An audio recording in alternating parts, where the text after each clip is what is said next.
So just a little background for me. I didn't start playing basketball until I was about just before grade 10, so just before I turned 15. And going into high school, I remember my brother was a big star in high school in the basketball realm.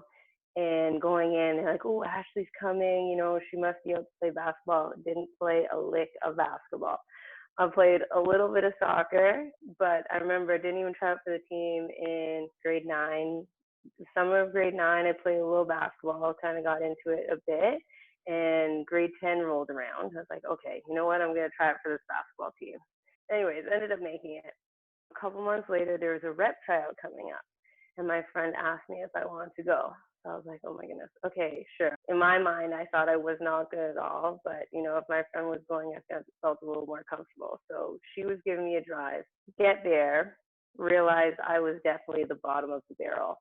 And in my mind, I thought I had no hope of making the basketball team. I couldn't even do a proper layup. So that practice went home. There was another tryout 2 days later. And just before the Friday, so my friend told me at school she's not going to go to the tryout anymore. So I was like, okay, kind of relieved, but a little upset just because I was super nervous. So then I just wouldn't have to, go and perform again. But I also couldn't go because she was my drive. So the tryout went and happened. I didn't go. So I was like, oh, I guess basketball, it's not for me. Like I was into sports and not super competitively. Monday comes around and I get a call from the coach and say, oh, hi, Ashley. You didn't come to the tryout on Friday. We were wondering if we would really like you to be on the team, and we were wondering if you would like to be on the team. And I can remember being ecstatic. Like I didn't think, what did they see in me? I don't know. They saw potential. I clearly didn't see anything in myself.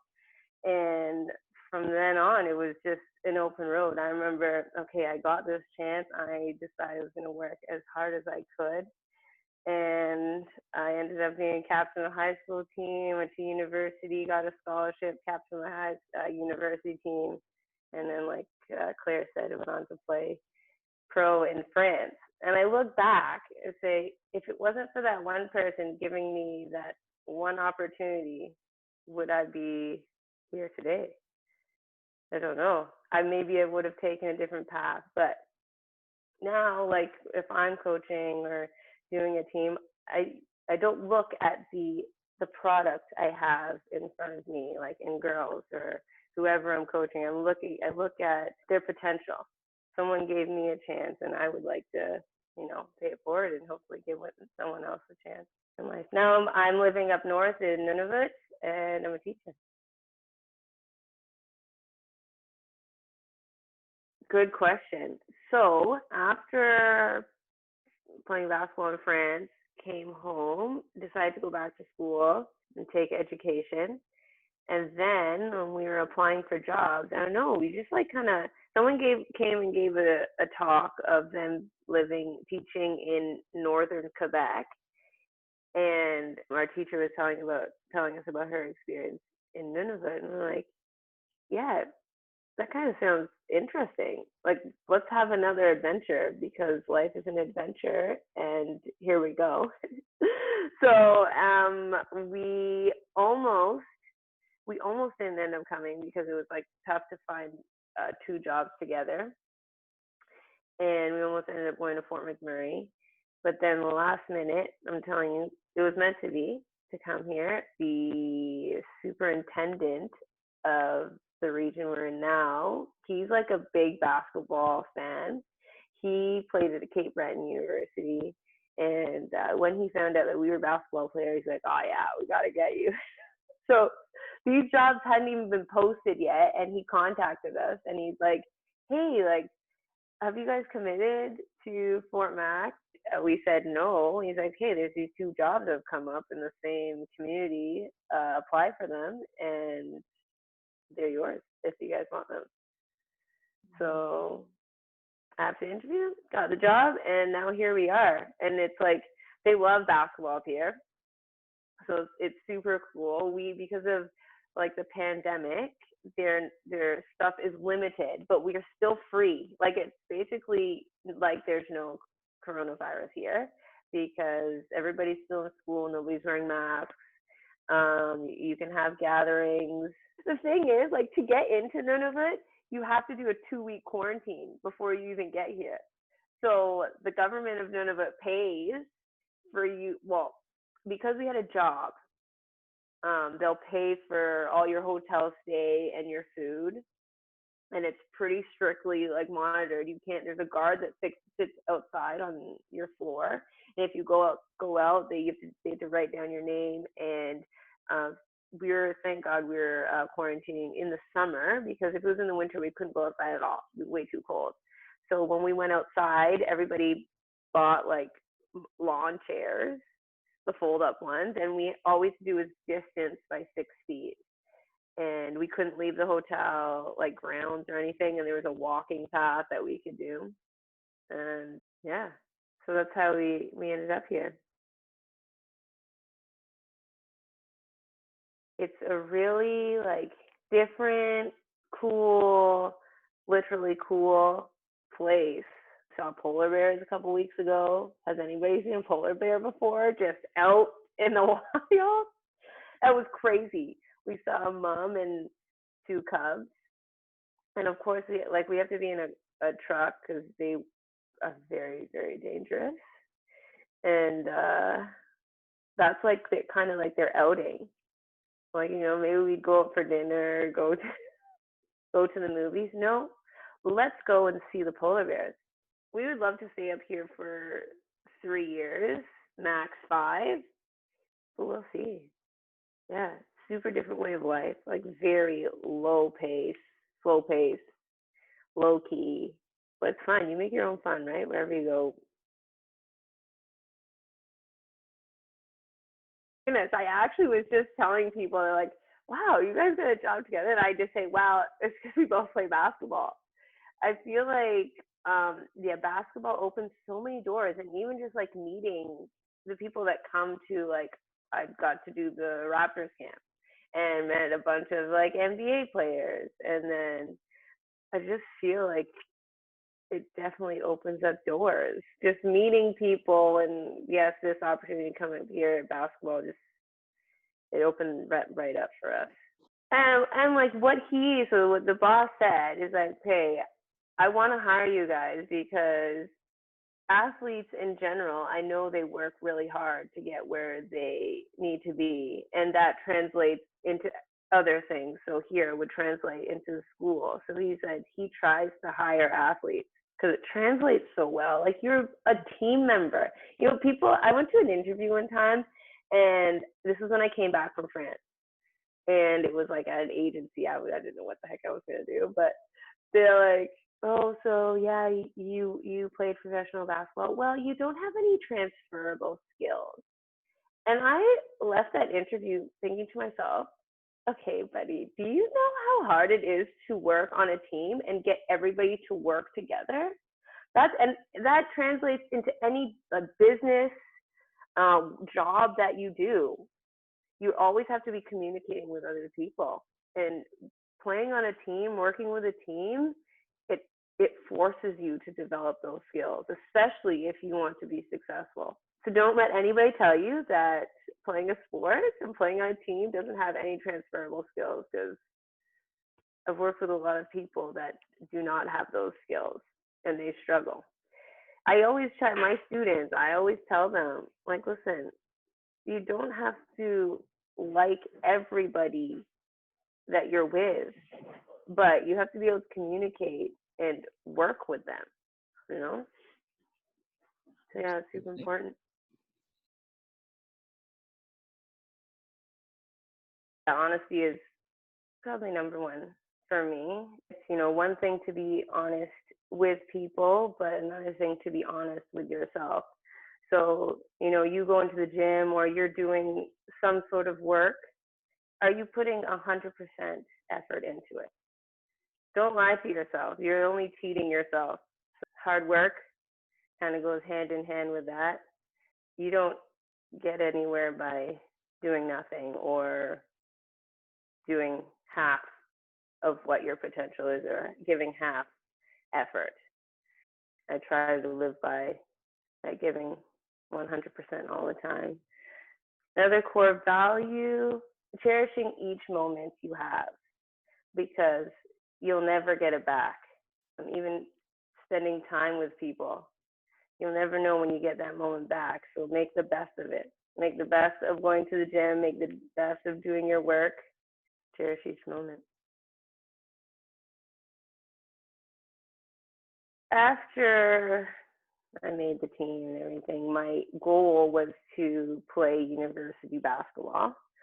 And I remember in grade 12, my last year, I didn't really have any opportunities or any teams recruiting me. I had a couple colleges, but like I said, my goal was to go to university. So I decided to come back for another year. And, you know, all your friends, a lot of your friends have left already, gone to university or gone on to other things. And then you're just kind of left behind. That's how it kind of felt. But I knew what my goals were, and I said to myself, well, if I didn't do this, then I would be settling. So I remember coming back that 5th year, and I worked so hard because in my mind I was like, okay, this is my goal, and I need to reach it. So I think for me, having that goal allowed me to push through whatever adversity, hard times that were in my mind or I was facing.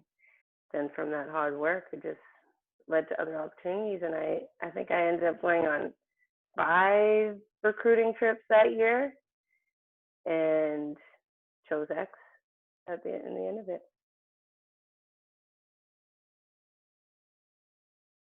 My favorite part was living and being immersed in a totally different culture.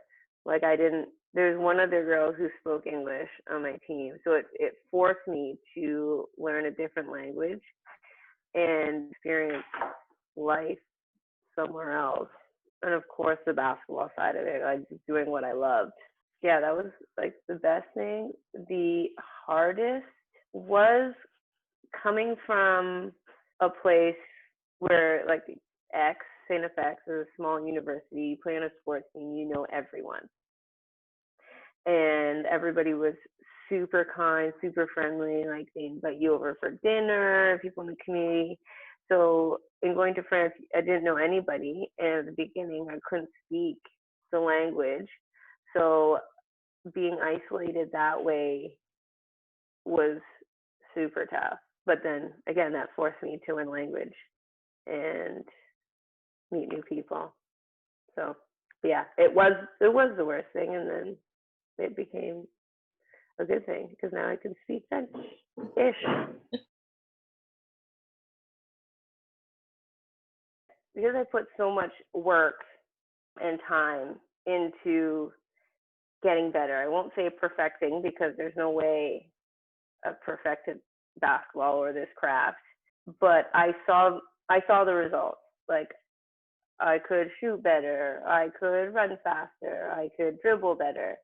And then I was able to, I guess you develop not followers, but yeah, you do develop some sort of followers when people see you actually excelling and you're pretty good at what you do. And I think through that, for me anyways, it was inevitable for me to gain confidence.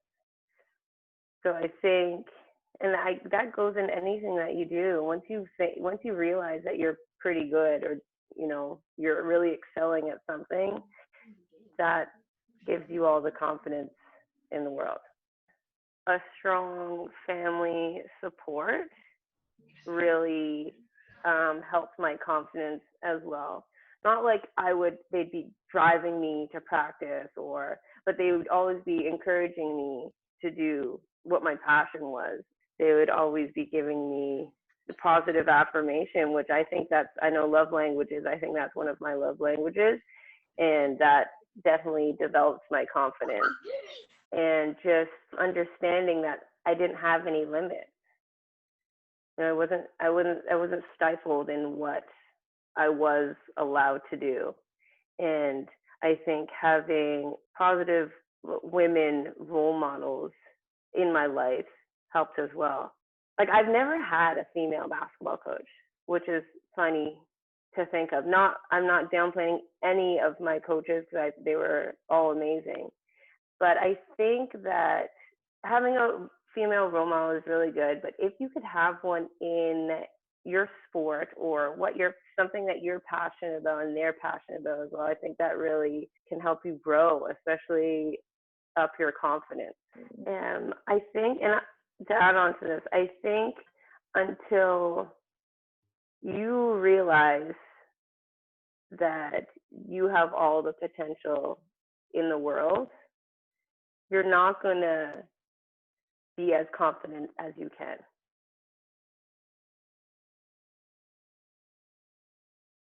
At the core of it, I'm like, lead by example, leave no one behind.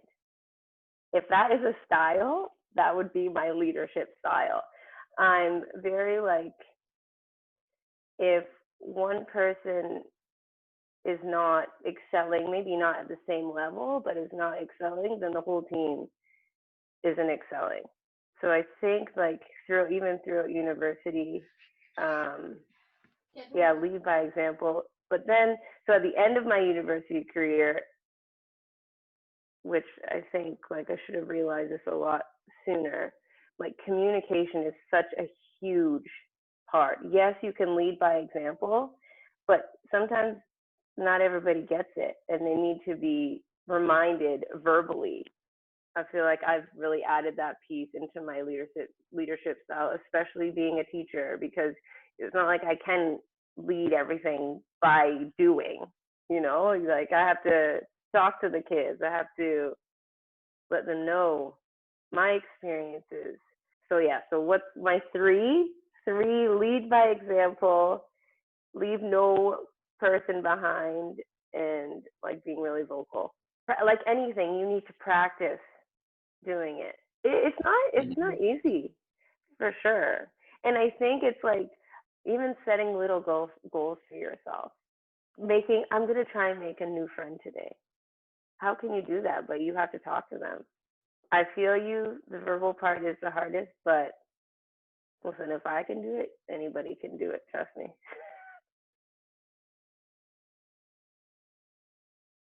Oh, right. I can only choose one. I mean, I'm not gonna like say you can't choose two, but wow.